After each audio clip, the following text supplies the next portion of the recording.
പക്ഷെ എന്നിട്ടാ സന്ദീപ് വാര്യർ പോയി. സന്ദീപ് വാര്യർ ഇപ്പൊ പാണക്കാടാണ്. പാണക്കാട് ഷിഹാബ് അലി തങ്ങളുടെ കാലും കൈയും പിടിക്കുകയാണ്. ഈ കോൺഗ്രസ് കയറിയാൽ മുസ്ലിം ലീഗിന്റെ കൂട്ടത്തിൽ ചേർന്ന് പാണക്കാട് പോയി ഒരു അറ്റൻഡൻസ് രജിസ്റ്ററിൽ ഒപ്പിടണം എന്നുള്ളത് സത്യമായിട്ടുള്ള കാര്യമാണോ? ഇപ്പൊ കോൺഗ്രസ് ഇല്ലല്ലോ, മുസ്ലിം ലീഗിനെ ചാരിയാ കോൺഗ്രസ് നിൽക്കുന്നേ. എന്തോ സന്ദീപ് വാര്യർ ആ പക്ഷെ കൊള്ളാം കേട്ടോ. കൊള്ളാന്ന് പറഞ്ഞാല് രാഷ്ട്രീയം അറിയാം, എന്തോ രാഷ്ട്രീയം അറിയാമെന്ന്. മനുഷ്യനെ നേരും നെറിയും ആണത്തവും ഒക്കെ വേണം. അത് രാഷ്ട്രീയത്തിലില്ലെന്ന് നിങ്ങൾ പറയരുത്, രാഷ്ട്രീയത്തിലുണ്ട്. രാഷ്ട്രീയത്തിലുണ്ട് എന്ന് പറഞ്ഞാൽ അത്തരത്തിലുള്ള രാഷ്ട്രീയക്കാരൻ എന്ന് പറയുന്ന ആൾക്കാരുടെ കൂട്ടത്തിലുള്ള ഇന്നത്തെ മുഖ്യമന്ത്രി പിണറായി വിജയൻ. നമ്മളെന്താ പറഞ്ഞാൽ നിങ്ങൾ കണ്ടിട്ടുണ്ടോ അയാളെ എവിടെയെങ്കിലും എന്ത് വിഷയം വന്നാലും അദ്ദേഹത്തിന്റെ നിലപാടിൽ നിന്ന് പുറകോട്ട് പോകുന്നത് നിങ്ങൾ കണ്ടിട്ടുണ്ടോ? അല്ല, ഒരു രാഷ്ട്രീയം പറയണ്ട, നിലപാടിൽ നിന്ന് പുറകോട്ട് പോകുന്നുണ്ടോ? എല്ലാവരും പറയുമായിരിക്കും പുള്ളി പറഞ്ഞത് പിൻവലിക്കണം, പുള്ളി പിൻവലിച്ചിട്ടുണ്ടോ? പക്ഷെ ഇയാളോ എത്ര വട്ടം അച്ഛനെ മാറ്റി പറയും ഇങ്ങനെ? അല്ല ചോദിച്ചാൽ നമുക്ക് കോൺഗ്രസിന്റെ ഒരു അവസ്ഥ, ഞാൻ ഈ കോൺഗ്രസ് പാർട്ടിയെ പറ്റി ആലോചിക്കുക.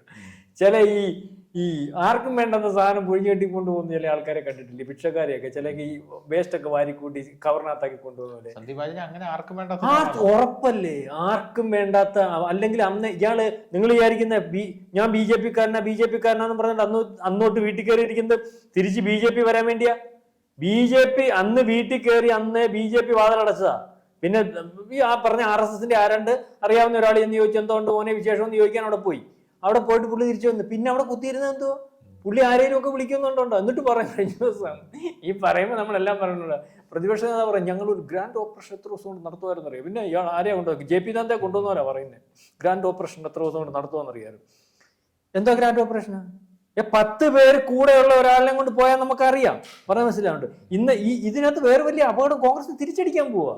എല്ലാവരും പറഞ്ഞു ഇന്നലെ മുസ്ലിം ലീഗിന്റെ നേതൃത്വത്തിൽ അവിടെ വലിയൊരു പ്രകടനം നടന്നു. വൈകിട്ട് നിങ്ങൾ പ്രകടനം കണ്ടായിരുന്നു. മുസ്ലിം ലീഗിന്റെ സംസ്ഥാന പ്രസിഡന്റ്, മുസ്ലിം ലീഗിന്റെ അല്ല യൂത്ത് ലീഗിന്റെ സംസ്ഥാന പ്രസിഡന്റ് ഒക്കെ വണ്ടിക്കകത്തുണ്ടായിരുന്നു, രാഹുൽ മാങ്കൂട്ടത്തിന്റെ.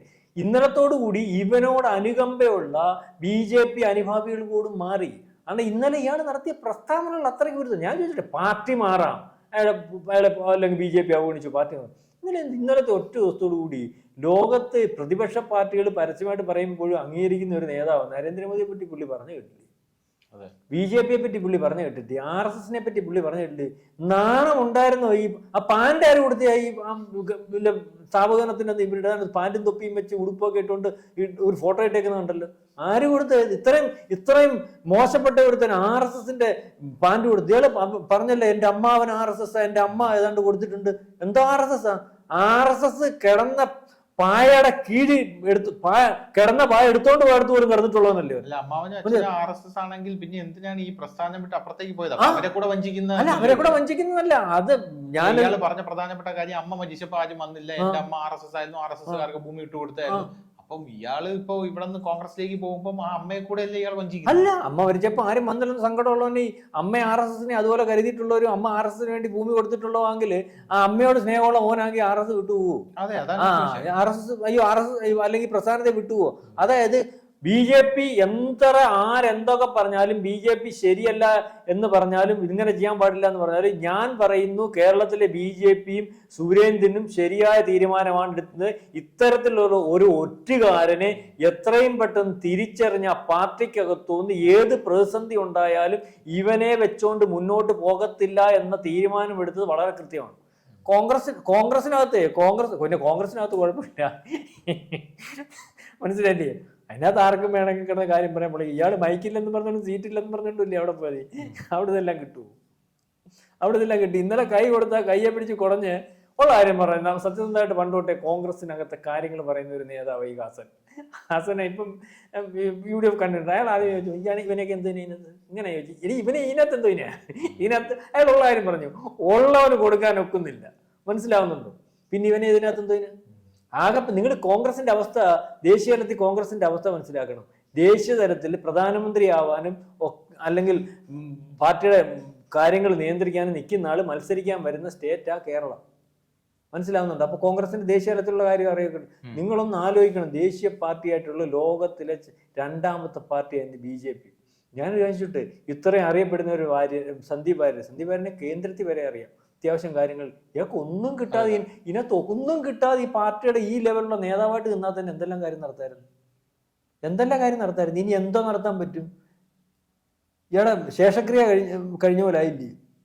തമാശ പറഞ്ഞാൽ ഇന്നലത്തെ ഒറ്റ ദിവസം കൊണ്ട് ആ വണ്ടിയെ കയറ്റി വട്ടമില്ല, നമ്മളില്ല ഉത്സവത്തിന് തേര് വട്ടം അടിക്കത്തില്ലേ വലിച്ചോണ്ട് പോകുന്നത്. ഈ വിഷയത്തിൽ സന്ദീപ് വാര്യരുടെ അടുത്ത് മാത്രമാണോ കുറ്റം, അല്ലെ ബി ജെ പി കയ്യിൽ നിന്ന് ഒരു അലംഭാവം ഉണ്ടായിട്ടുണ്ട്? എന്താ ബി ജെ പിയുടെ കയ്യിൽ നിന്ന് അലംഭാവം ഉണ്ടായി? ഞാൻ ചോദിച്ചോട്ടെ, ഞാൻ കൃത്യമായിട്ട് നിങ്ങളുടെ ഒറ്റ ചോദ്യം ചോദിച്ചോട്ടെ.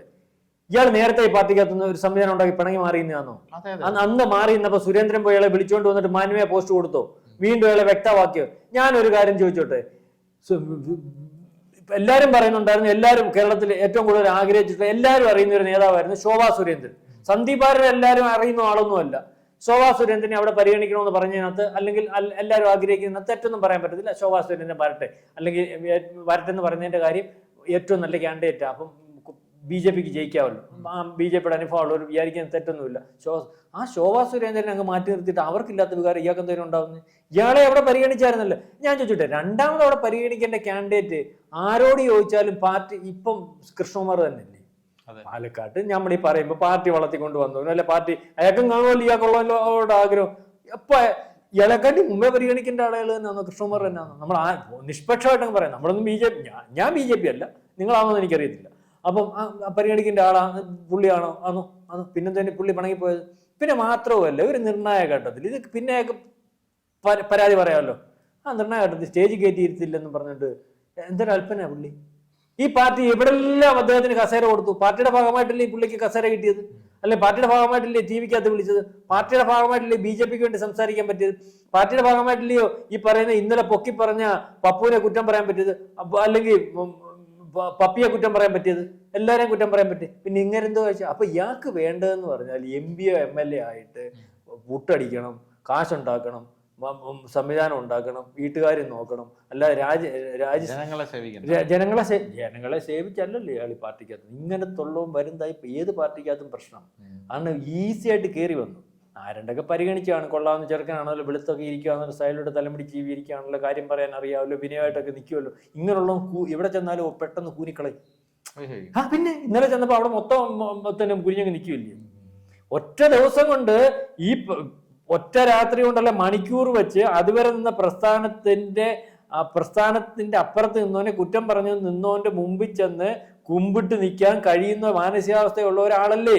ഇതുപോലെ ആയിരിക്കും ഈ പാർട്ടിക്കകത്ത് വന്നപ്പം, അല്ലെ ബി ജെ പിക്കകത്ത് വന്നപ്പം, നിങ്ങൾ ഇന്നലെ പറയുന്നത് എസ് എഫ് ഐക്കകത്ത് വന്നു, ബി ജെ പിക്കകത്ത് വന്നപ്പം ആ പാർട്ടിക്കകത്തുള്ള ആൾക്കാർ ഇയാളുടെ ആ വിനയവും സംസാരവും അല്ലെങ്കിൽ കൂനി നിൽക്കുന്നതൊക്കെ കണ്ടപ്പോൾ വിചാരിച്ചാണ് കൊള്ളാവുന്ന ആളാണ്, ലോകത്തെ ഏറ്റവും വലിയ കള്ളനാണ്, അല്ലെങ്കിൽ ചില താല്പര്യങ്ങളായിട്ട് വന്നതാണ് എന്നൊന്നും അവർക്ക് മനസ്സിലായിട്ടില്ല. എന്തുവായാലും സന്ദീപ് വാര്യരുടെ അച്ഛൻ പറഞ്ഞ പോലെ എന്റെ മോന് കണ്ടവശനിയാ, അത് കൊണ്ടേ പോകത്തുള്ളൂ. സന്ദീപ് വാര്യരുടെ ഈ നിലപാടിനകത്ത് അയാളുടെ രാഷ്ട്രീയ അസ്തമനമാണ്. നമുക്ക് കുറെ കാലം ഇങ്ങനെ നമുക്കറിയാവുന്നതുകൊണ്ട് പേര് കേൾക്കാൻ പറ്റും, കാരണം അതിനകത്ത് ഭാഗമായിട്ടൊക്കെ നിൽക്കാൻ പറ്റും. അല്ലാതെ ഇതുകൊണ്ട് ഇയാളുടെ പാർട്ടി നിലപാട് മാറ്റം കൊണ്ട്, പാർട്ടി മാറ്റം കൊണ്ടോ ഒരു രാഷ്ട്രീയ ഭാവിയും അയാൾക്കുണ്ടാകുമെന്ന് എനിക്ക് തോന്നുന്നു.